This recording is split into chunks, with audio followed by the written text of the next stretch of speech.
importance that our children are in schools and not toiling away at factories. We think that it's important that everyone, regardless of religion, be it Sunni, Shia, Hindu, Christian, or Ahmadi, regardless of ethnicity or gender, has equal access to security and justice, and to ensure that our people have a fair and equal voice in our blossoming democratic system. It is fundamentally within this context that the Pakistan Development Society was formed in 2015 and continues to function to this day. We have organized numerous events in the past with an eclectic set of themes. We are engaging with LSE students currently by organizing the first ever student-led research program on Pakistan by Pakistani students. And today we bring to you our development panel, a set of highly respected intellectuals and policymakers, well regarded and from the highest level of academia and government. We are particularly grateful to Bloomsbury Pakistan, a social science research and advocacy, who have been our chief collaborators for this panel. Nader Chima in particular, who is present within this crowd, has been absolutely instrumental in setting this up. It brings me immense pleasure to introduce to you our moderator for this panel, Dr. Adnan Khan. He is a professor at the London School of Economics and a research policy director at the International Growth Center at LSE. In addition to his vast research experience, he has served more than 15 years in government advocacy and the private sector in positions such as National School of Public Policy, Pakistan, the Ministry of Finance, Provincial and District Administration, and the Punjab Education Sector Reform Program. Our first speaker, Dr. Ahmed Al Azhar, is a fellow at Keble College at Oxford and is a program director at the Saïdi Business School. He has consulted for the World Bank, the UK government, governments in Asia and Africa, and private sector. His work on infrastructure, public investment, management, finance, and decision has been highly influential and incredibly interesting if you give it a read. Miftah Ismail, seated at my extreme left, received his PhD from the Wharton School. He has served as an economist at the International Monetary Fund. He has been the director of the Pakistan International Airlines, the Swiss Southern Gas Company, a vice chairman of the Punjab Board of Investment and Trade. He is the special assistant to the Prime Minister of Pakistan and the chairman of the Board of Investment. The agenda set for today is Pakistan within the context of the Sustainable Development Goals. And without further ado, I'd like to give the floor to Dr. Adnan Khan. Thank you so much. Thank you. Assalamu alaikum everyone. Welcome to the LSE, to one of the iconic places in LSE, the Shaw Library. So you can see the portraits of all the previous and the current also director of LSE being there on the walls, keeping an eye on us. This is one of the top places at LSE. So thanks to all of you for coming. Special thanks to our speakers, not only at this session, but also at other sessions. Special thanks to LSE Pakistan Student Society, which is one of the most active that I've seen in many places, and I've been to many universities. Also to the Pakistan High Commission, Nader and friends. But also to South Asia Center, and I can see many colleagues here. Speaking of Pakistan's economy and development experience, I'll just say a few words before I hand over to my more experienced esteemed colleagues. When I think of Pakistan's development experience, taking a long view of our experience as a Pakistani, one cannot escape feeling some sense of achievement, some sense of pride also in what we have achieved as a nation. For a country that many in fact wrote off at the time of its creation, establishment, we have achieved quite a lot and should be proud of the fact.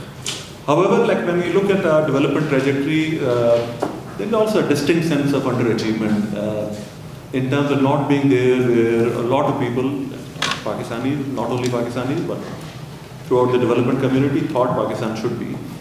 So we were thought as the next Asian tiger in the early 1960s, a country where the South Koreas of the world and many other countries came to look at our development blueprint. And while we have made much progress, we are not, I think, where we should be. And one of the questions that history is what it is, it's, the past is another country. However, we should keep that in mind when we look into the present. There are examples, many examples around the world of countries having turned around. China did it in late 70s, a defining moment, a turning point. India did it in 1991, never looked back. When will we have our turnaround is one question that I think we as Pakistanis, but especially those who study Pakistan's economy, development experience, should keep in mind.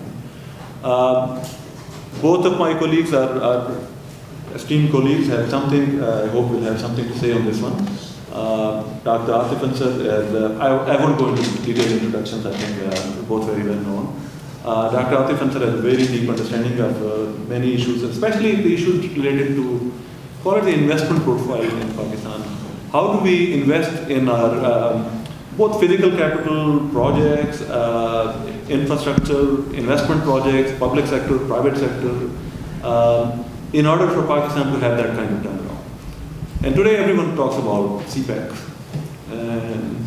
Is CPEC really the game changer that everyone thinks it is? And more importantly, under what conditions can it become the game changer? And Dr. Atif has a lot of has thought about this issue. I'm also glad that he's now working with the government in helping realize the potential of investment projects, but also CPEC. Miftah Saab needs no introduction. He has high both academic but especially policy experience. With him, I'll be interested in his take on a couple of issues.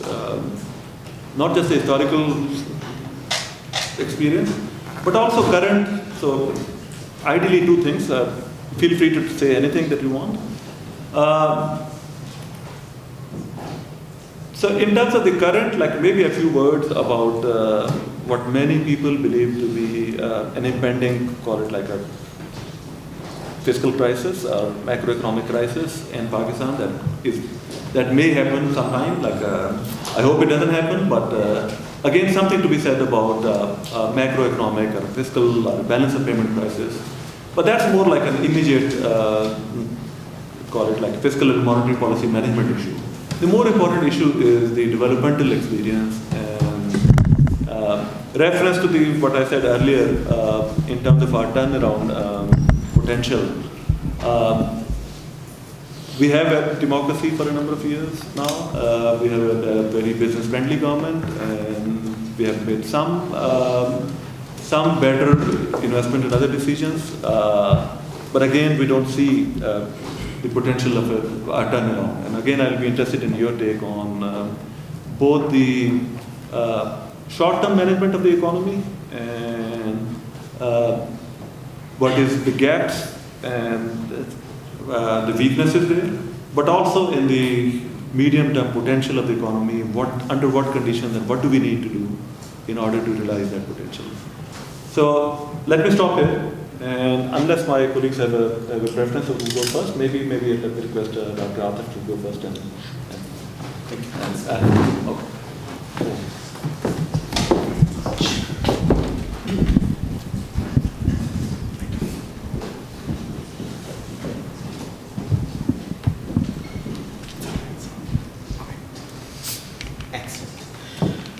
Good morning, everybody, and Assalamu alaikum. Thank you very much for having me here today. I'm thrilled to be here. Pakistan is near and dear to my heart, and speaking on development in Pakistan is really something we should all be working towards. I absolutely share Dr. Adnan's sentiment. Pakistan's come a very long way. It's a very resilient country with tremendous resources, and above all, its human resources. I will be talking about infrastructure today as an enabling skeleton, so to speak, that can really unleash some of that potential, human as well as financial and capital. Little bit about me. I'm at the University of Oxford. I did my DPhil or PhD there and been part of the faculty. I work in a research group that looks at major programs, primarily infrastructure, but also big business transformation, big policy transformation. So some of the turnaround work that Dr. Adnan mentioned is something we've been focusing on over the last 10 years. We've graduated nearly 1,000 alumni from our 2 courses at Oxford. So if you're keen, please do apply. We're interested in mid-career professionals. There's scholarships for women. Very happy to talk to you more about that. My research is based on very large empirical data sets on the outcomes of infrastructure. And I'm going to run you through a paper we wrote on China purely to motivate a little bit of structured discussion around CPEC and what its influence might be on Pakistan. CPEC being China-Pakistan Economic Corridor. I engage as a consultant with public and private sectors, most recently PwC, Oracle, and a small team from Oxford are working closely with the Department of Planning and Development in the government of Punjab, and we're reviewing the portfolio and many of the programs and trying to assist them in a collaborative fashion of how we can improve some of these outcomes. That's Oxford on a beautiful sunny day. As you well know, that happens once every year, and typically it looks like a day like today. And what that illustrates is a degree of optimism bias, and I will return to this notion of optimism again and again today. One thing we do pride ourselves at Oxford is it's an 800-year-old university, but we are on the cutting edge of many of these phenomena, including on major programs. So I say without any immodesty that we've been ranked #1 in our field year in, year out, better than Harvard, etc., etc. Cambridge came in second this year, so well done to them. So infrastructure presents a tremendous opportunity, and we all know this. Can anybody guess what the picture on the top looks like? Which city is it? It's year 2000, it's a desert. Dubai.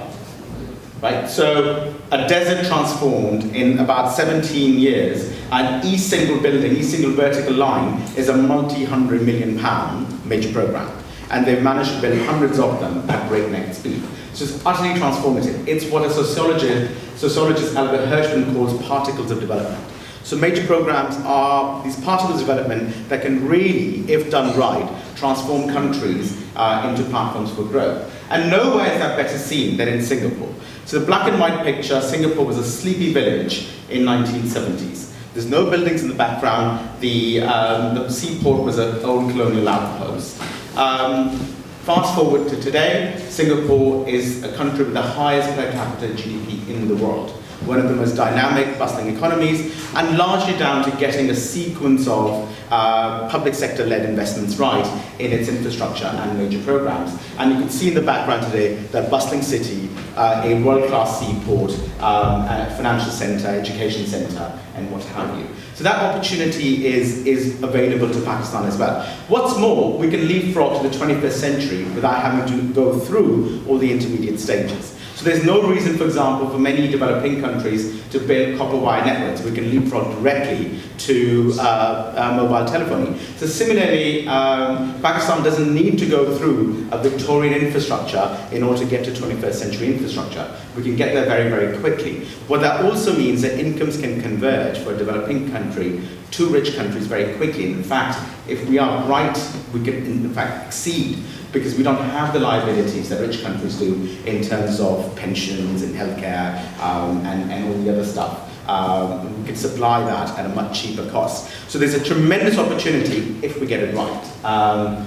China is a case in point. China's poured more concrete in 3 years than the US did in all of 20th century. So tremendous capacity to mobilize resources.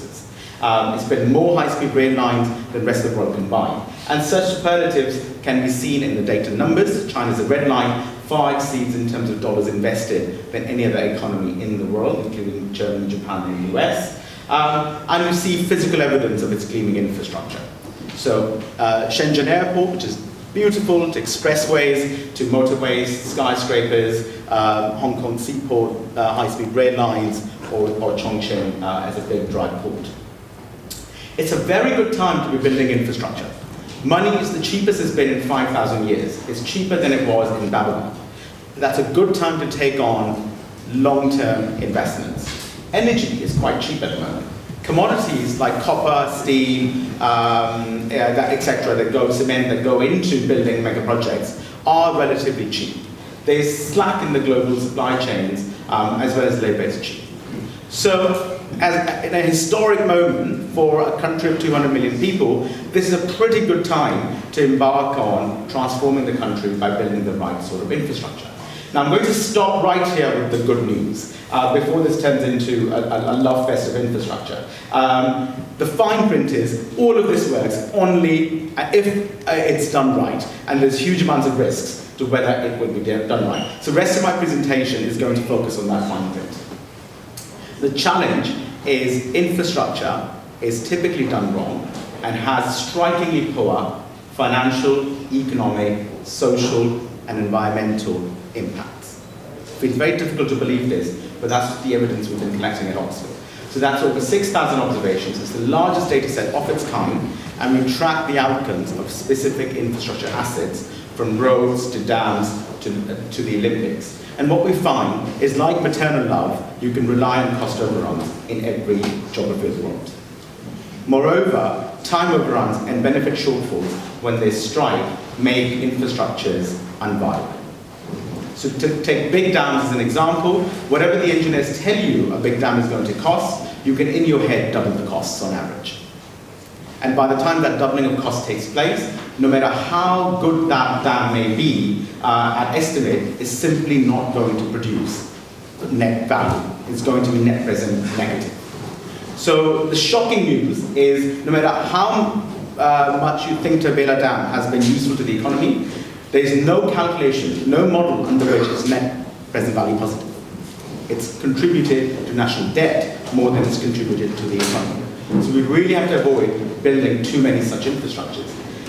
Let me deep dive a little bit into the study we did on Chinese infrastructure. So China is meant to have a real strength in building infrastructure. We've done the largest study of its kind on Chinese road and rail projects. These data are from Asian Development Bank and World Bank. It's very difficult to find data in China. So the only places we could get data from were the development agencies. And we then compared it to our databases on rich democracies, both in terms of cost performance as well as schedule performance. You can read the full paper, the citations here, but I'll just quickly run you through the salient results. First of all, the Chinese also suffer cost overruns. So despite the Chinese Communist Party's very rigid performance evaluation system, in which if they don't like your performance, you can literally lose your head, which concentrates the mind, they still get cost overruns. And they're of the same magnitude and same frequency as rich democracies across the asset classes, so be it rail or road and rail. However, on schedule, they are quicker, and they're also less optimistic, so they do build it quickly, but they seem to be trading it off against qualitative factors like safety. So Chinese roads are some of the unsafest in the world in terms of road accidents because they cut corners in the design. So the gradients are too sharp, the turns are too sharp, etc. So as a result, a lot of trailers capsize, etc., etc. So they seem to get stuff done quickly, but by degrading corners.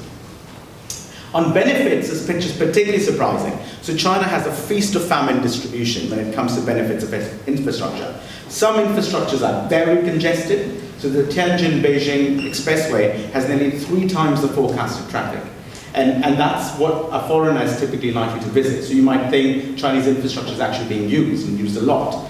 However, if you ended up on a motorway in South Yunnan, there'd be hardly anybody there. You might be the only person there at that time. So that suggests a massive spatial misallocation of infrastructure. Putting it all together, I'm happy to go into it during questions and answers. If you look at the cost overruns on Chinese infrastructure on the x-axis, and benefit shortfalls on the y-axis in terms of the cars or passengers that never showed up, over 55% of Chinese infrastructure can be said to have destroyed economic value. Another 17% is in doubt. So if the capital upgrade costs were to become higher than anticipated, or extreme weather events cause more repair work than was projected in the models, those 17% of infrastructure will also become NPV negative, net present value negative. What that means is only about a third of Chinese infrastructure can be considered to have been genuinely economically productive. So that gives us a very simple rule of thumb. Whatever laundry list your politicians are coming up with for building infrastructure, just chop it by 2/3. And just build the topmost 1/3. And put a lot of cushioning in terms of the kind of tolerance of cost overruns it can withstand, and the sort of tolerance of benefit shortfall it can withstand. So there's a huge amount of optimism bias. And there's another issue of what we call strategic misrepresentation, which is Latin for lying. But I'm not going to get into that today. We're encouraged in Oxford to speak Latin. What are the macroeconomic consequences? And perhaps we could debate this later on. China, according to our estimates, is now the second most indebted economy in the world after Japan. And that's been because of its debt-led infrastructure finance model, or capital investment finance model. This is very likely going to cause tremendous pain to the Chinese economy as a whole, but certainly to the creditors to the Chinese government, which are Chinese households. So a raid on pensions of Chinese savers is a very likely outcome, if not a full-blown financial crisis of the like of the global financial crisis of 2008. China's also printed more money than the rest of the world combined. And this has been at a time when we haven't exactly been prudent with the printing presses that we run. And that degree of money pumping can only lead to one place, which is very bizarre inflation. And we're seeing evidence of that. So spikes in house prices, or equity price spikes without underlying cash flows. These things make it really difficult for savers to do anything with their savings, because everything turns into a gamble. Because the underlying economics becomes separated from the financial economics, which is driven by overpumping of money into the economy. Now, China may just pull this off because of Chinese exceptionalism. It's a big enough country, very tightly managed, that it may just be able to ride this sort of debt accumulation and monetary expansion. Pakistan cannot do it. Simply cannot do it. It's not just because it's Pakistan. Any country, apart from China and the US, cannot do it.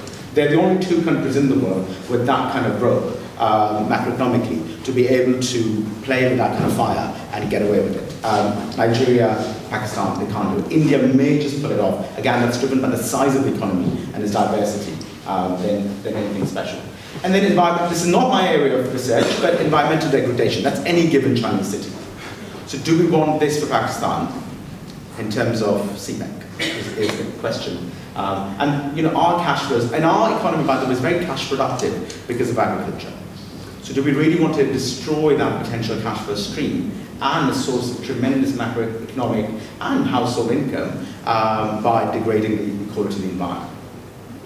So overcoming the challenges, the status quo at the moment with big infrastructure is over time, over budget, under benefits, over and over again.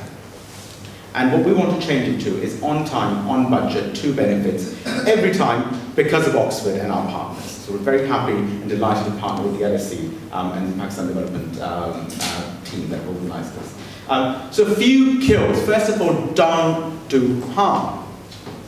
First of all, protect against debt. And I'm particularly worried about the huge amount of external borrowing Pakistan is doing, denominated in a hard currency for CPEC. This can lead to a potentially very hairy sovereign debt crisis for Pakistan. And we're already quite indebted. And I'm not sure people have got a firm handle on how we're going to protect against them. Second, protect the environment. And third, protect social cohesion. So China can acquire land in a rather draconian fashion, largely because of their dictatorial system, in a way our democracy simply doesn't allow. Our constitution does not allow that. And infrastructure breeds a certain kind of activity that may cause people to snatch land in ways that may just be on the borderline of legality. And that will cause tremendous social anxiety.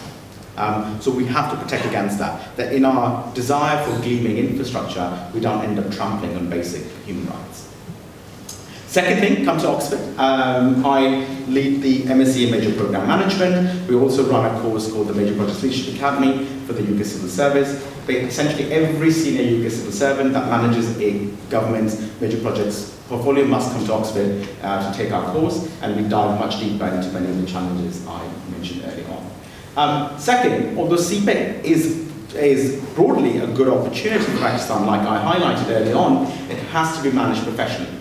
And that is a multi-pronged approach, from getting your upfront cost estimates right, to managing the debt, managing the economy, getting the stakeholder engagement right, the communications, the organization structure, the IT systems, the total virtuosity required to pull off a major program of this scale cannot be underestimated.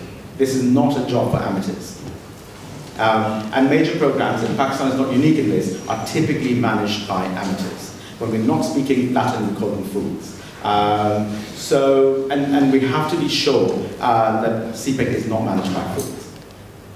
Finally, and I'll end here, despite my focus on infrastructure, a lot of economic growth and development, in fact, comes from software. It comes from institutional reform.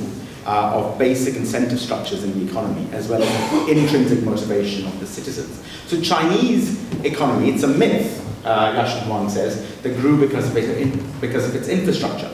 It grew because of a very thorough review and reform of its household responsibility system and other tenets of the Mao era incentive mechanisms that had thwarted creativity and economic production at the micro level. So Pakistan similarly needs to spend lots of time trying to reform the basic processes by which our inputs are converted into outcomes. My firm belief, and it's as well as evidence I've been collecting in Pakistan, is we have all the inputs in the economy. We have the people, the financial capital, the physical capital, the land, etc., required to generate the outcomes that are expected of us. But what's missing in the middle are robust routines, robust processes that can take those ample endowments of inputs and turn them into superlative outcomes. And that process is software, not hardware. So hopefully we can open up to the conversations about what those reforms look like. Thanks very much. I can look forward to the questions and answers.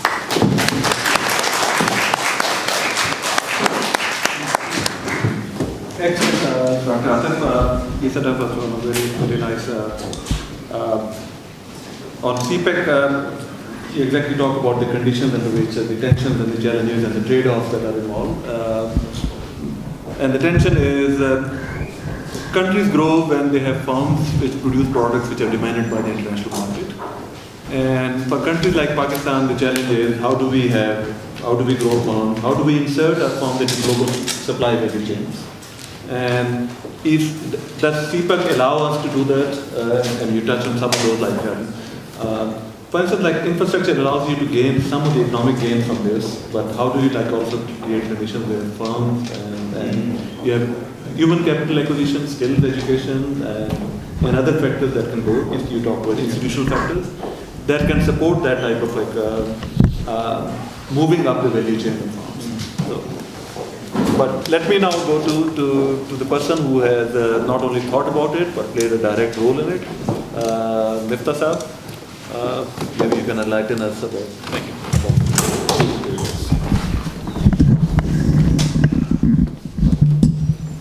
Thank you very much. Good afternoon. If you presume that I've thought about this, then I think you presume too much. I'm directly involved, but not necessarily thought about this. Thank you all for inviting me. I remember coming here last year with a much bigger auditorium, many more people. So I guess I've turned a lot of people off already. So I think next year probably we'll just have a small room and or we could do this on the mobile phone.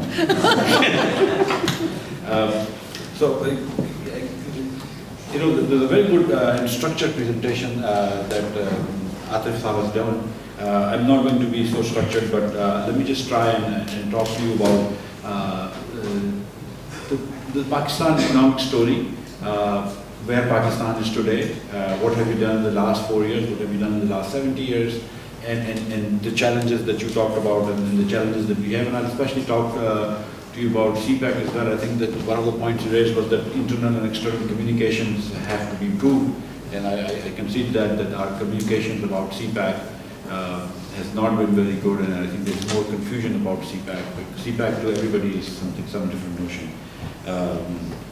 In fact, yesterday on the flight with the Prime Minister, he was telling me that he's never understood CPEC. So, but then he said that he saw a BBC documentary and said that was the first time I really began to understand something.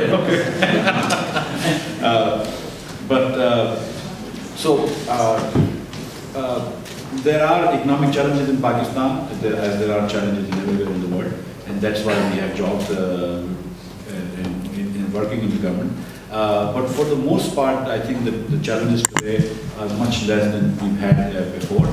4 years ago when we came, the budget deficit was 8.2%. This year, again going into an election year, our budget deficit would be about 5.6%, which is what it was last year as well. In the first 3 years, we were able to really bring down the budget deficit, but the last year that didn't happen. We have been able to raise revenues by more than 70% in 4 years, nominal terms. In 4 years, when the inflationary environment has been much lower. Natural gas.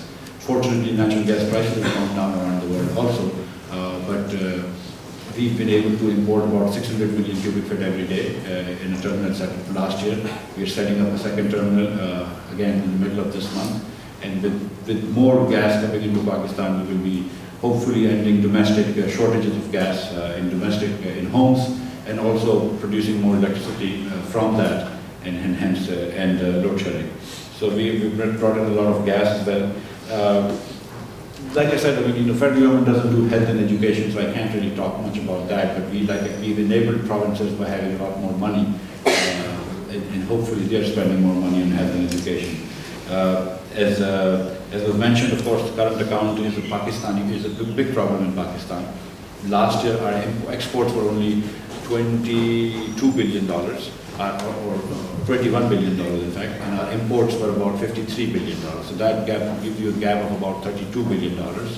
Against that, we had foreign remittances from Pakistanis working overseas of about 19 billion. So that still gave us a gap of about 13 billion. That's a huge gap. That's about, for a country with a $300 billion GDP, that's about 4.33% of GDP. That's like nastily high.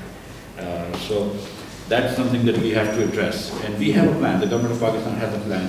We in the last month, 2 months, 3 months, actually about last year we gave an incentive to exporters.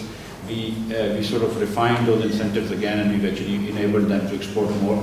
And the first 4 months of this current fiscal year, the exports are rising pretty well. So we're happy about that. But the imports are also going up pretty quickly.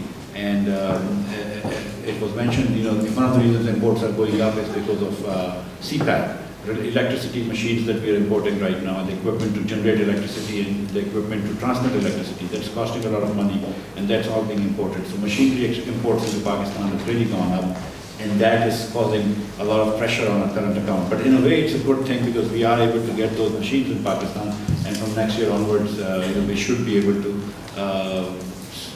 not just reduce imports, but also expand our GDP by producing more electricity and producing more goods. And that's one of the reasons why Standard & Poor's, for instance, did not downgrade our rating and gave a stable outlook to Pakistan economy, because they too understood that this spike in imports right now is a temporary spike, and hopefully will go down from next year onwards. And that the imports are of a lot of machinery and raw materials and not of consumer goods. But nonetheless, we've actually slapped some tariffs on a lot of imports to discourage imports of non-essential commodities. Of course, this high import has put a lot of pressure on our foreign exchange reserves, and we've lost about $5 billion worth of reserve from the State Bank of Pakistan.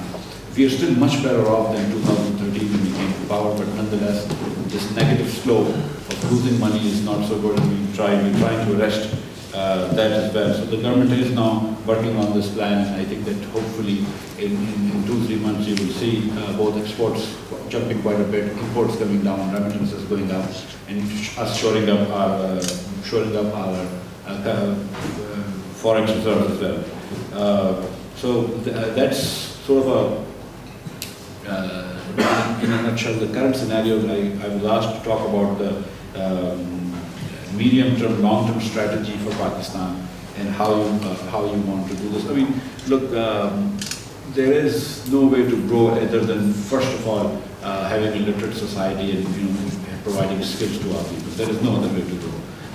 So I think we need to not just invest more in, and I say invest, not really expand or expanding it, but I say investing in education, spending in skill training, and we have to do this. We have also to, of course, make the environment more enabling for average Pakistanis to acquire skills, acquire education, and then utilize those skills and education to improve his own economic condition. That the government of Pakistan has not been able to do in the last 70 years. No particular government I'm talking about, but overall the government of Pakistan's governments of Pakistan have not been able to do. So that's something we need to do. In terms of macroeconomic long-term strategy, I think that we believe, not just us, but all political parties believe that private sector really, or major political parties believe that private sector is the engine of growth. We may have a difference of opinion on other issues, but I think more or less we believe that private sector is the way to go. That's what the world believes in. So we obviously want to privatize more of the state-owned enterprises. Those are a huge drag on our economic resources. We also want to shrink the role of government in whatever area we can, and just try to regulate stuff. I mean, for instance, in electricity utility, there are about 8 distribution companies that distribute electricity in Pakistan. 7 of them are in public hands, and have huge losses. And we need to change the ownership, privatize them, and have good regulators who understand how to regulate electricity prices so that consumers are not adversely affected. Same is the case with gas utilities, same is the case with railway utilities. But of course, there are lots of political issues, and then sometimes obviously people game into the system as well, and politics come to the fore, and you're not able to do this. But that's the way to go for Pakistan, and if that's what Muslim League believes in, and that's what we want to do. That if we are able to come back in the government next year, that is something that we will go towards. Further privatization, I think a much more aggressive privatization program, a much more aggressive liberalization program of regulation, and a much more aggressive regulatory reform that you've seen. We've done some of the hardware this time for electricity, of gas infrastructure, electricity infrastructure, dam, bridges and things like that. But I think we need to do a lot more software changes, especially legal reforms Pakistan takes in order to long time to settle disputes through our courts, and I think we have to address that. So that's the long-term plan that Muslim League has if it comes to power. I just wanted to speak one line on the stability, that our country's economy is quite resilient actually, and yes, there is some political instability in Pakistan, but really I think the business of government goes on, the business of the economy goes on, there's still investment flowing in. I've met a lot of multinationals in the last month or so who are still interested to invest in Pakistan, new companies as well as increasing investments by companies that are already existing in Pakistan. So the business of the economy goes on, and some political instability is just really par for the course. So thank you very much.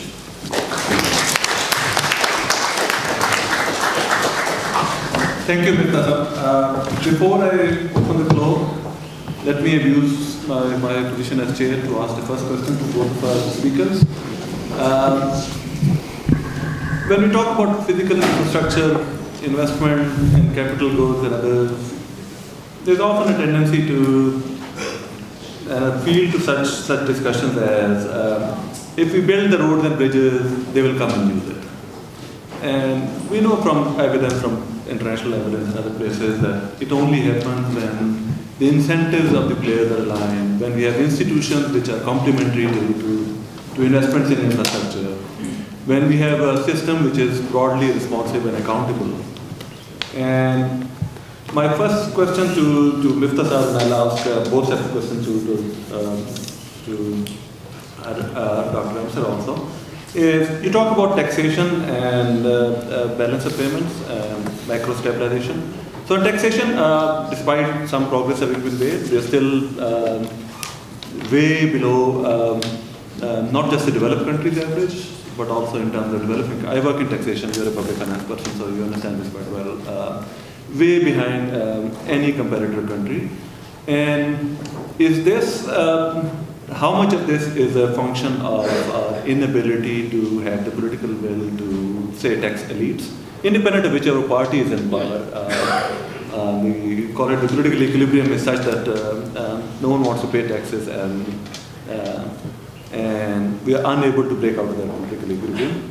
And so I wanted you to respond to that. But similarly, on the balance of payments and macro stabilization, yes, the government did some appreciable steps in stabilizing in the early part. Currently, we have a situation where our exports are going down, our imports are going up, sort of alarming situation. But that also happens with other countries also.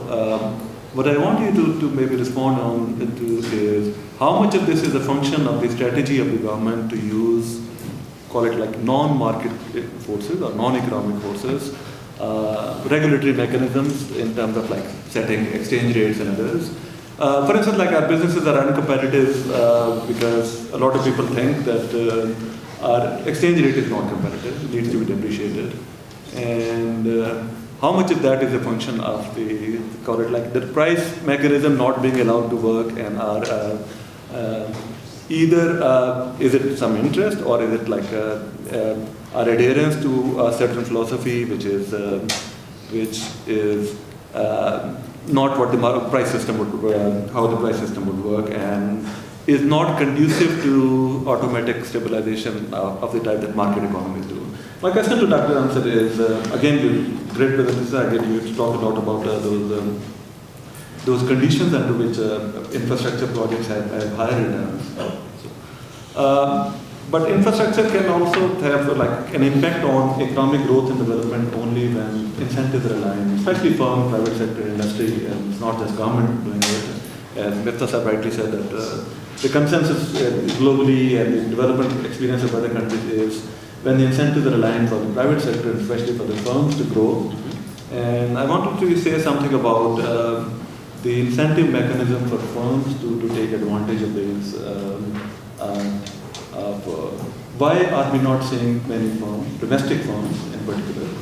So, what is there in the business environment or in the incentive structures facing domestic firms that doesn't allow or may not allow them to take full advantage of infrastructure projects like CPEC, in the absence of which we may have some gains in the short run, but we may not have, this may not be the turning point of the type that we are a transformative moment that an investment of this type, which is also risky as you rightly mentioned, could entail.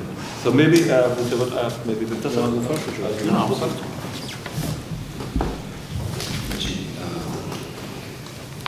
Thank you. The current account deficit on the stranger, I'll take that first.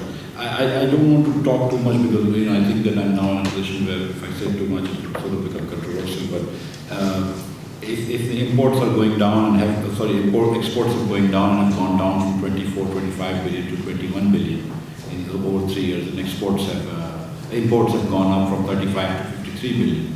As an economist, I'm trained to think that the price is not right. There is something going on, and every time you've allocated resources by non-price things like political reasons, you always get in trouble. For instance, gas in Pakistan is largely allocated by government fiat and not by prices.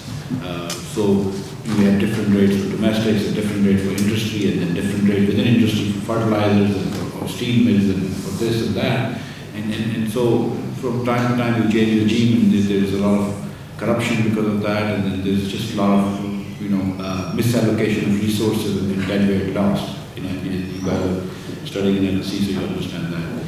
So this I think that there is something wrong with the prices if you have a secular decline in exports over 4 years and an increase of rapid increase in imports.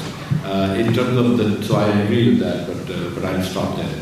In terms of the tax net, you are right. The Pakistani tax to GDP ratio of about 12.5% is not just low by developed country standards, but actually low even by developing country standards.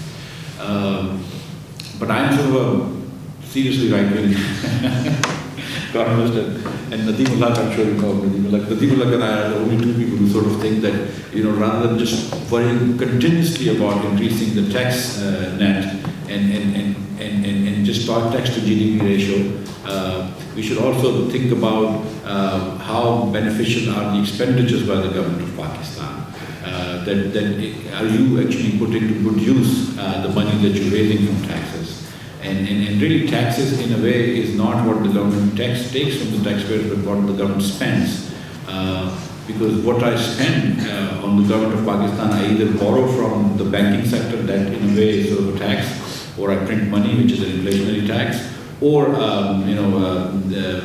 borrow from the future generation. So tax really is what the government spends and not what just the government takes in. But we have to also consider whether what we are doing with this money is right or not. That said, There is no argument about widening the tax net. There is no argument. We give exceptions for agricultural income. We give exceptions to people who produce electricity. Pakistan is the best example of elite capture anywhere in the world. I mean, seriously, half of the people who do business in Pakistan are just rent seeking. I promise you this, from textiles to fertilizers to sugar. I mean, you can name an industry, and there is so much rent seeking going on, it's not even funny.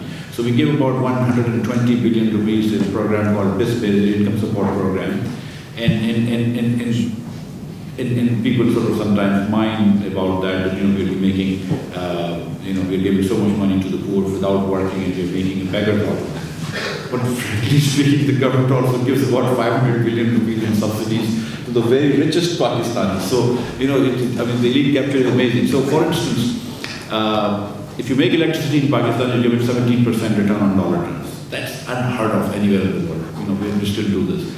Now, since Shahid Abbasi has become Prime Minister, we've now introduced that there is always going to be, bidding, never non-bidding, allocation of licenses, or never non-bidding allocation of price, determination of price, because the regulator cannot do price discovery. And hopefully the rate of return will go down. But in spite of the fact that they're getting 17% return on investment, they don't have to pay any taxes. So large parts of the manufacturing economy, large parts of the service economy, and the entire agricultural economy has been exempted from tax. So the people you tax quite a bit. The people who are directly employed and by banks, government services, and all that stuff, and businesses, large Pakistani businesses who are in the tax net or multinational, they pay a lot of tax. So we really need to widen the net, yes. But rather than just going in and trying to increase tax to GDP ratio, we also have to rethink our expenditure to GDP ratio and see if our expenditures are making sense or not. Thank you. Let Atif respond, and then. Thank you very much. So your question to me was, how can Pakistan maximize returns on its infrastructure by aggregating businesses around it? First of all, the dictum, build it, they will come, does not work. So if there's one thing you would unlearn today, is that notion. Build it, they will come is wrong. You have to build stuff where they are already. So go to figure out where the businesses are located and really try and understand what are their infrastructure challenges today. And then make very surgical, tailored interventions to sort them out. So it could be the sporting good cluster in Sialkot, it could be the textile cluster in Faisalabad, or businesses in Karachi, banks, etc. And really understand what are their pain points, and then in very incremental fashion make those pain points less severe, right? So that could be on-site gas-fired power generation and cooling combined, lowers the cost of energy, etc. So that's one message. Tailor your infrastructure by going to where businesses are rather than blanketing the country with random infrastructure. Second, infrastructure is a service, so provide that service. And that requires co-development solutions with the private sector. Third, focus on the doing business in metrics in Pakistan, which IFC publishes every year, and just improve them. Essentially take any given metric and say, we will be doing twice as well as we are today in 5 years' time. And that alone will move the needle considerably. To give you one example, so businesses in Pakistan are not competitive, not because of exchange rates. They're not competitive because they're not well managed, they're not well financed, and they're not operated at scale. So remove roadblocks, and many of those are disincentives created by a very contorted set of public sector incentives that prohibit scale, that prohibit good management, that prohibit good financing. But countries are awash in liquidity, so you can finance businesses at scale if they would be allowed to. And that is really, a very doubling down on the doing business metrics and improving it. Give you one example. One of the ministers of economy in Saudi Arabia, called Mr. Dabak, he came up with an idea that he would go to foreign companies like Samsung, and he created one-stop customer service desk where any foreign company could come to get all their licenses in Saudi Arabia. They are just as bureaucratic as we are. And this customer service desk would service all of their needs. And he said that was actually not going far enough. So he then pre-selected a number of global companies that were trusted partners based on publicly available data, and literally flew people out to those specific companies and just handing them over all the licenses to operate without them even applying. So the basic notion is, if you're Samsung XYZ, you are good enough, you qualify to operate in Pakistan. You don't need to apply anywhere. Here's your license to operate across all manner of various factors. And that spurred a huge amount of location. So I think that all of that work needs to be done. Finally, I think property rights and legal rights have to be clarified in Pakistan. Now, that's a very big long-term agenda. So that can be stratified by separating transactions over a certain value, say $100 million or $200 million, and simply creating a different stream of courts for them. So they don't have to muck around with a dysfunctional court system, and they could have something akin to an international system. And we could go to courts in Singapore, if it's done like the UK, or whatever, and simply say, look, transactions over value of X million dollars will be adjudicated here, according to international law. And that would encourage foreign companies to locate in Pakistan. Thank you both. Let's open to questions. I had a quick comment. Mr. Saab mentioned Benazir Income Support Program. I worked with that program, and I can say that it's one of the best in the world, especially in developing countries. It does work. And whereas we are rightly critical of our governments on many dimensions, we should also appreciate when good things happen. So I think part of the credit goes to previous government for establishing it, but also to the current government for sustaining it, improving and expanding its scope. So there are things in Pakistan which work and which are, call it like at the frontier of how to do good things, international best practices. So let's open up questions. So Sherry, you wanted to ask a question, and then maybe we can have a set of 3 questions. And then, Thank you. Sherry Rahman, this is Shamita Ismail. I think this is really not, I'm not challenging my television show persona, so be comfortable. In Pakistan, we get commented. You know, in the spirit of problem solving and the way this is running, you talked about the surplus, the surge in megawatts, essentially, as a way forward for reducing Pakistan's egregious electricity deficit. Did you not, right? I don't know. It worries me that we are at this level unaware that the megawatts is not the problem. The capacity, the production is, I mean, you have capacity, you have production. In fact, some say there's even a surplus. And a framework that I looked at, put out by one of your ministries a few days ago, suggested that there's a surplus. And obviously it's a transmission and efficiency and management problem. That's been the case for a while. So the production, the hyperproduction of megawatts is clearly not the problem, and I hope that you're addressing that and are cognizant of it at a systemic level. The other worry that comes to mind about this electricity deficit, because it's a defining deficit for Pakistan in terms of how it reaches consumers and power other industrial consumers and domestic. What's going on with the 9 IPPs that are suing the Pakistan government at international arbitration for non-payment? They say they have the capacity.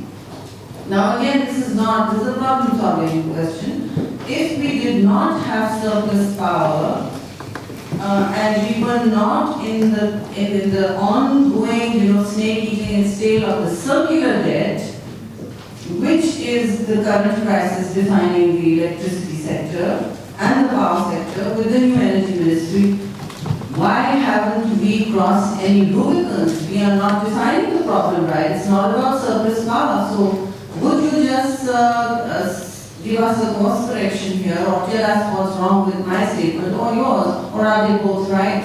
okay, thanks. So from the demand side, not just the supply side. So let's say I have 2 more questions. So we want to bring as many people. Yes. I have a question for Dr. Atif. You mentioned that the Bela Dam actually has a negative NPV.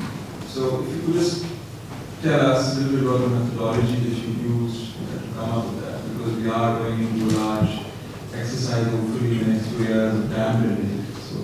Okay. One more question. So let's say we accuse of only asking questions from the front. So someone at the back. Yes. The gentleman at the left. Yes. My name is Vishal. I'm from Karachi. I was just, Mr. Sam, alluded upon the point of the balance payment crisis, and you alluded that indirectly there's a price mechanism there that essentially there should be a devaluation. My question is, 40% of the inputs, offshore exports are imported. So let's say even if you devalue today, you end up in the same place in 2 years' time. So, my family's in the textile business, we export to Europe. And one of the biggest problems we're facing is that the Prime Minister announced a $180 billion package in January. And this is October, we still haven't had a penny of that. And literally we're struggling because of that. And I should honestly tell you that the pricing, everything was in line with that, incentives were given, but I think the execution is very much lacking there. Okay. Good. So who wants to go first? All right. Yeah, I want to hear your answer for the way that I want. Yeah, you go absolutely. first. So, the net present values for non-economists and non-finance people in the room is simply, do the benefits exceed costs? So you can think of it as a benefit to cost ratio as well. So a benefit to cost ratio 1 means it's net present 0, and greater than 1 means it's net present value positive. So you look at the benefits and look at the costs. Tabela's costs were 4 times over budget from its estimate. They were so they quadrupled. And they quadrupled because of, which is, by the way, a massive cost overrun. So over 300%. And the reason it happened was because of massive delays in its construction, collapse of tunnels. Dams are complicated. It took a very long time. So as a result, a lot of that inflation creeped, a precipitous fall in Pakistan's exchange rate versus hard currencies, so all the imported electromechanical equipment became a lot costlier than it should have, even though the revenue stream was being generated in rupees. So that's the cost side, which we have a lot more data on. On the benefit stream, we have data on the volume of units it produces. And then we have some information, that's where it becomes hazier, on the agricultural benefits it might enable. So the stream of the benefits from the electricity are a small fraction of the total cost incurred in building the dam, particularly the total actual outturn cost incurred in building the dam. So what that suggests is that even though the other streams of benefits, like greater agricultural productivity, that is much more difficult to fence around, even if you make very generous assumptions for that, do not overcome the total cost of money spent in building the project. And in terms of the overall contribution to net external debt, it increases by a quarter in its years of construction between 1968 and 1984. So, the basic point is, big hairy projects like dams are simply not something a developing country should handle. Just don't do them. It's a very simple way of, they look very attractive, partly because policymakers make a simple calculation error. They divide the total capital expenditure of the project by its megawatt installed capacity to calculate the cost per megawatt, which is a completely incorrect way of costing energy projects. You need to look at the levelized cost, much more complicated calculation that involves discounting the time. It takes 10 plus years to build a dam. That really affects the net levelized cost of a dam. Plus, when you take into account the cost overruns. So just the cost side of the equation is so disproportionately large, and it comes so late in its life cycle that they're not worth it. What we need are highly modular, quick solutions, and much of us around. Modular gas-fired plants can be built really quickly. So this is not to say the country should never build dams, but now is not the time. We need a much bigger balance sheet as an economy to be able to handle projects of that scale. Otherwise, we'll sink ourselves. Thanks. But that sort of project is far more sexy than converting farms into drip irrigation. But the tragedy in Pakistan really is, there's opportunity as well. That the last 3-4 years worldwide, prices of solar energy have really dropped, and prices of wind power has really dropped.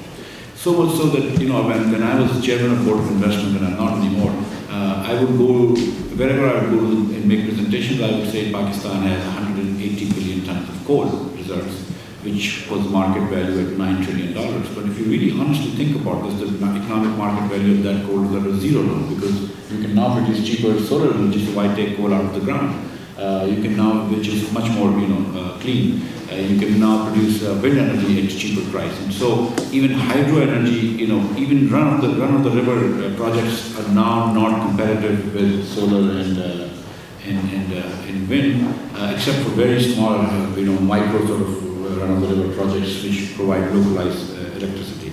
Coming back to Michelle Rahman's question, this is unfortunately something that Pakistanis. There's a lot of misinformation, and people who work in the ministries sometimes don't understand this. People who work in, the development institutions don't understand this. There is a serious generation problem in Pakistan. There is in 2013, for instance, the maximum installed capacity of Pakistan was 21,500 megawatts. That was the maximum installed capacity. But the rated capacity, because these things are. The nameplate capacity is always 100%, but actual capacity is only 80% of that. So that's about 16,000 megawatts. But then some of these plants were 1950s, and some of these plants were 1960s, and they were broken and they were degraded. And then there is, because of the heat, the efficiency and the effectiveness goes down. So if the ambient temperature, when they talk about 21,000 megawatts, they also write to you at 25 degrees centigrade. But when it's not 25 degrees centigrade, trust me, in Pakistan, it is mostly not 25 degrees centigrade in the summer. So the rated capacity goes down even more. So Pakistanis, we could never make more than 13 to 14,000 megawatts when Tarbela was on full stream. And the Genco's generation capacity had really gone down. So first thing we had to do was generation, which we've done. We also have to obviously improve distribution and transmission. We are setting up some transmission cables. And I think transmission should be okay. I'm not particularly satisfied with the distribution. I think when you make a lot more electricity, you will see a lot more transformers actually, give up. And the one thing that you said, management, absolutely a problem. Even today, Pakistani line losses are about 22-23%, which is atrocious. There is no reason why we should be more than 12% for both distribution and transmission combined. So that's 10% of electricity going to waste just because of our management and efficiency and others. And this is not including theft. This is just electrons going in the air. Theft is separate, and non-collection of bills is separate. Actually, it includes theft, but at least somebody is using the electricity. So there is generation was a serious problem. And then there is the other thing that if for instance, I give you Muzaffargarh, there is a plant in Pakistan making 1,200 megawatts of electricity in furnace oil. That furnace oil is 28% efficiency plant. And the new gas plants that you can install today have 62% efficiency. So gas is about 10%, LNG is about 10-15% cheaper than furnace oil. So you buy a cheaper fuel, about 10 to 15% cheaper than furnace oil for each BTU, for each molecule of energy, right? Then when you can convert 62% of gas into electricity energy, but you can only convert 28-30% of furnace oil into electricity energy. So obviously you produce 50% more electrical energy from molecule of energy from furnace gas compared to furnace oil. So those plants really should be shut down. They have outlived their economic life, and right now we're spending too much on that. And coming back to this gentleman's question about inputs, you're absolutely right. Imported inputs are about 40% or 60%, 65%, survey says, of input. But still, I think from Adam Smith to the guy who got the latest PhD in economics, I think everybody would sort of tell you that there is something wrong with prices. But that said, you are absolutely right. There was some problem in the beginning about the government not releasing exports incentives. We've changed that. We've completely changed that, and I'm sort of, the textile industry took a newspaper ad and they put my picture on it. So they were really happy with me about this, and I really fought with a lot of people for that. And now we are going to give money in the state bank account when LC is encashed. Thank you. Thank you. So next set of questions. So I'll appreciate short questions so that we can involve more and more people. Yes, please. Hi, my name is Rashid Martin. I'm from the National Background and represent one of the media channel in the UK as well. My question to Mufti Azhar. You have mentioned, the development plans and everything in terms of infrastructure and roads and education. Will lead to more instability and political instability. Okay, so understood the question. So selection of the route both for economic efficiency and distribution. What is your definition of DMJ? If it's not for the betterment of the least poor and people of Pakistan, what is I understood the question. My name is Ahmed Al Azhar. I'm From Rajapur, and sir, we're an M&A and MP. My question is for Salsa, but the M&A and MP are both from PMLN. Despite that fact, the Rajapur remains the poorest district in Punjab, and this example is repeated throughout the region. You look at DG Khan, you look at Muzaffargarh, they rank at the bottom of development levels in Punjab. So my question for you is, sir, why has PMLN continued the Lahore-centric development policy for so long, and when will it come to an end? Thank you. Okay, so let's stop here and then we'll have another. Don't you guys have a question for Atif? I'll sit this one out. Okay. Rashid, you asked about CPEC. Can you repeat the question just a little bit and then another answer? Skills and skills. The honest short answer is that we're not doing enough to train our people, skill train our people. But I know that there is still training polytechnics in Sindh, Punjab and other provinces and federal government also, and NAV, TC or whatever it's called. They have programs now, and they're also collaborating with the Chinese, and they're getting some programs going, but not enough, I think, that we're not doing. I want to just spend 2 minutes, or not even 2 minutes, about half a minute on CPEC and tell you something else. Look, CPEC has two big parts. One is power generation, and the other is road infrastructure, and or just infrastructure. The road infrastructure is being built by the Chinese companies with Pakistani labor and some Chinese supervisors, and those are built on loans from China, soft loans from China. For instance, Chinese are paying for Multan Sakkar motorway. They are paying for Thakor to Havelia in the north area for the motorway north of Peshawar. But they're not paying for the western route that's coming from the government of Pakistan's own money. For the electricity projects, and they're about less than 10, 12, there's total going to be $36 billion for electricity projects, but 10 or 12 are on the ground right now. Those projects are actually not Chinese loans to the government of Pakistan. The government of Pakistan is guaranteed to buy power from those companies. That's something that we've been doing since 1994, because we are the single buyers that we have to give a guarantee that we will buy the power if we use. But those are not loans that we have taken. The loans, if they are taken, is between the companies that are investing and the Chinese government. We have nothing to do with that. And so those are just investments into Pakistan. Those are not loans. So that we don't manage those projects, the private sector entities manage those projects. May I just challenge on that? These are ultimately sovereign liabilities, because we're guaranteeing payment. So it's not, even if it's structured not to be a direct loan agreement, ultimately the government of Pakistan is left holding the bag. The other thing I would challenge is, even if we're not borrowing from the government of China or a variety of Chinese banks and corporations, almost all government's money in Pakistan is foreign borrowing, by and large, or domestic borrowing. So we generate very little tax revenue. So there's no real sense to talk about the government's money, because much of it is IMF's money or the World Bank's money or a variety of donors' money or domestic borrowing. So we have to be super, super careful about the efficiency of capital. And just because it's coming from our resources doesn't mean that it doesn't end up in our either domestic or external borrowing. And those numbers are looking alarming already for Pakistan. Considering the growth of our debt to GDP, it's only going to get worse from here. I think that's a fair point, but let me respond to that. So, when Procter & Gamble invests in Pakistan, in a shampoo plant, by your definition, the government of Pakistan is again left holding the bag. You know why? Because if Procter & Gamble is investing $500 million in Pakistan, they promise you they expect to take more money out. They expect to make profits from that. And of course, we are also guaranteed that you can take the money out. Because nobody will bring money into Pakistan unless you guarantee that you can take your money out. So all the foreign investment that comes to Pakistan, eventually more money will go out. The investment will go out and the profits on that investment will go out. Similarly for electricity, if we are the only buyer, if the government of Pakistan is the only buyer, nobody's going to set up a $2 billion power plant and then we say, no, we're not going to buy from you. What are they going to do with that kit? So we have to guarantee that we will buy power from you. If for some reason the power plant doesn't work, that's not our problem.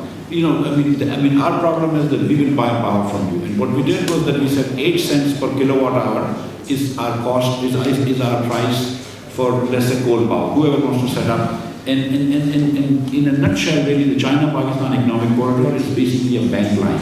When European government and EEC, European Union, so the EU, had a $500 million limit for European Union companies to invest in Pakistan, and they could borrow $500 million from their Exim Bank. Million euros from their Exim Bank. The American Exim Bank had a $500 million limit. That an American company, let's say GE, could invest in Pakistan, but no more than $500 million. I mean, they could invest from their own funds, but if they had to borrow from their Exim Bank, $500 million was the limit. In that year, in 2013, the Chinese said, fine, $36 billion worth of electricity investment, we will underwrite that. So, I mean, they really took a chance on Pakistan. And so we've utilized about less than $10 billion worth of electricity projects that come in. But the electricity problem that we've actually solved is not so much from the feedback project, but with using our own resources, we set up three power plants in Bikki, Balogi, and Haveli Badshah that would make 3,600 megawatts of gas-fired power plants, and these are GE machines made in France. So I mean, there is no other way but to give power and buying guarantees. Then the second question that you had asked was about the Western route. I'm not contesting whether Western route or not feasible or not feasible. That's fine. I mean, I was saying to Dr. Saab that even if it's not feasible, to bring provinces, to ensure that the benefits of development are evenly distributed across provinces, that we have to do development not just of the eastern route but also of the western route. I'm not arguing that it is beneficial or not. But I mean, but think about this. 70% of Pakistani population lives within 50 kilometers either way of the eastern highway, the motorway, right? So so they will use it not just from Peshawar to Karachi area to ship their goods in trucks, but they will also use it for somebody to go from Lahore to Murid Ke, there are lots of, most of the roads are used for short journeys of 50 kilometers or less. So obviously a lot more people will benefit. But nonetheless, I'm absolutely sure that we have to ensure that development is evenly spread across Pakistan. You cannot have Balochistan having a per capita GDP of 50% less than Punjab and Sindh. That just makes no sense. I mean, if you're one country, then we have to do this. So that's why I don't disagree with you about the western route. And the gentleman who asked about Rajanpur and Lahore centric. Yeah, actually I've worked a little bit with Shahbaz Sharif, and I've worked a little bit for the Punjab government for about 5 years ago, for about a year or so. And then in time we were making Danish schools, and we started with Rajanpur, and I think, yes, he started the bus rapid thing with Lahore, but then he did it in Pindi, in Islamabad, and also in Multan. And I think, I agree with you that it would be a failure of governance if backward areas, backward districts, provinces, cities are not brought into line with the rest of the country. I think that's a failure of governance. And in this day and age, we cannot have two cities, one very developed and one not so developed. I totally agree with you, but I think sometimes obviously we lose focus, but we are trying to do this, but I hope that we can address this more in the future. Great, thanks. Organizers, do we have time? Officially, this session was to close at 1:15. Is it 1:15? Do we have more time? No? Not even for the... Okay, in that case, I'll request both of my colleagues to have any closing statements. Sure. And that will come. Sure. So a few things came up, and I think one thing Pakistan does really well is chaos. And that's a strength. Free markets run on chaos. And there's tremendous desire on part of practically every government that comes in play to try and somehow curtail that chaos. I would suggest actually go the other way. Let that chaos happen, but just offer incentives that allow that chaos to become productive. So in terms of education, in terms of market pricing, etc., more freedom on those fronts would allow the natural creativity and entrepreneurialism of our people to shine through. So let that happen. And that means over-planning in Pakistan, China style, is not going to work. There's a cultural misfit between the way the Chinese work and the way Pakistanis work. So I think trying to import that entire beast into our system is not a successful graft. So we have to be incredibly careful and professional of how we manage that.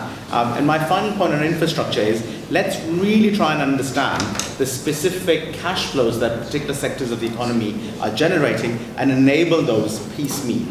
So instead of becoming overly ambitious and thinking in 50-year terms, let's think in one-year cycles of how do we improve the cash flows of the various sectors of the economy by 15%. And that will eventually drive a huge amount of growth in the rest of the economy and cause flourishing. Thank you. Thank you. Does this have any final words? No? I think Mr. Saab had a lot of questions already. I think I don't have anything to add either. My apologies to a lot of people who wanted to ask questions. Unfortunately, we ran out of time. But let me thank all of you, and especially my two colleagues. And I think you'll join me in thanking both.